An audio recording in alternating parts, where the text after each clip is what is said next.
For that, we're joined now by a key member of the Republican leadership, Senator Roy Blunt of Missouri. You signed the letter, Senator. Good morning. Thanks for joining us. And we just heard in that piece Senator John McCain saying some second thoughts about the strategy. Well, your colleague Ron Johnson also says now that it might have been done in a different way. Do you have any second thoughts? No, I really don't, George. I think what was interesting here was how aggressive the administration reacted, how aggressively the Iranians reacted. That letter was essentially an op-ed. It was released in every paper in the country. It said what, frankly, I'd been saying for a year and what the Senate Foreign Relations Committee's been saying for 6 months, which is there is a constitutional role here for the Senate if you want this to be permanent, binding, and long-term. But one of the things you're seeing in the White House sending a new letter overnight to Senator Bob Corker, who did not sign the letter, the chairman of the Foreign Relations Committee, suggesting that this letter could backfire, this action from Congress could backfire, and even if there's no deal, which is your goal right now, it will make it tougher to get the allies to go along with the crippling sanctions you want. Well, no deal's better than a bad deal, and Senator Corker sent his own letter which said don't go to the United Nations instead of the United States Congress, and the president sent a letter back, and the Secretary of State said, well, you know, we're obviously going to have, I think it was the Chief of Staff said, no, we're going to have to go to the UN, but we'd prefer not to go to the Congress. I think that just denies the long-term stability that any agreement with Iran needs. And, of course, we've shifted so dramatically from where we started, which was no enrichment, no nuclear weapon, to now we're, okay, we want some time and space between when you could have nuclear weapons, and we're going to let you we're going to understand you're going to have capacity to do that. I think these negotiations have gone in a dramatically bad direction. Senator, you say that no deal is better than a bad deal. Does that really hold if the allies blame the United States for undermining the deal and therefore don't go along with the kind of sanctions you're calling for? Well, I think Susan Rice actually said the other day at the APAC conference, no deal is better than a bad deal. And in that case, I certainly agree.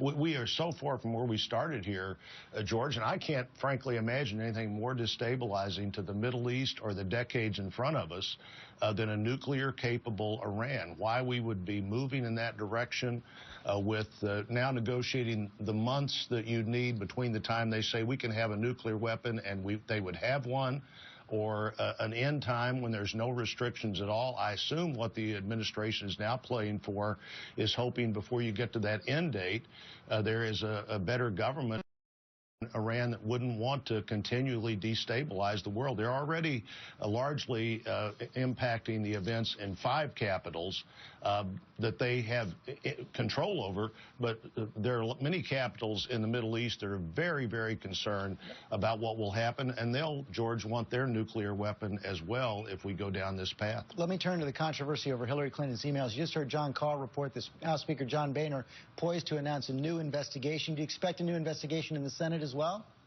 I don't know what will happen in the Senate. I do think this is reminiscent, just as the panel you had on was, of what the Clinton years were like. One of my favorite commentators last week said the Clintons could find a loophole in a stop sign. And I think we're reminded of what it's like when, in spite of what Mr. Carville says, the rules that apply to them, they clearly don't think are the rules that should apply to everybody else. How do you respond, though, to critics who say that it's kind of rich for Congress to call for these investigations, to level criticism like that, when Congress exempts itself from the very reporting requirements that it imposes on other federal officials?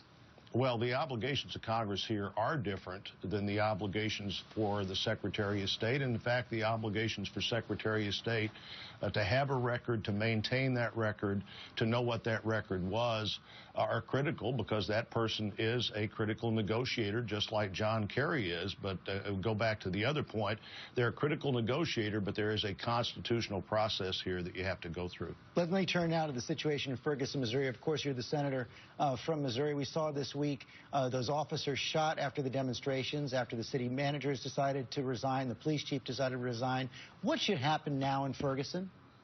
Well, you know, we need to look for everything we can to move forward. Ferguson and the country is better than it was 50 years ago when John Lewis led that march over the Edmund Pettus Bridge, but we're not nearly we should be. We ought to be working on that. I think what happened this week goes back to August when so much sudden obligation was placed on how the police were responding to peaceful protesters and not so peaceful protesters after the unfortunate, the tragic end of the life of Michael Brown and all the tragedy that brought on everybody involved. But we need to begin to look at how we move forward. You don't move forward by talking about things like the militarization of the police, which really is decisions that need to be made by the police of how they protect themselves and how they protect others in the hard job they have to do. And nobody's opposed to peaceful protest here, but at some point that protest needs to lead to what do we do about schools that need to work better than they're working, and support systems for young men and women that need to be more than they are, for people who don't have all the encouragement that they need and they don't wind up with opportunities. We need to be focused on how we move forward. Senator Blunt, thanks very much for your time this morning. Thank you.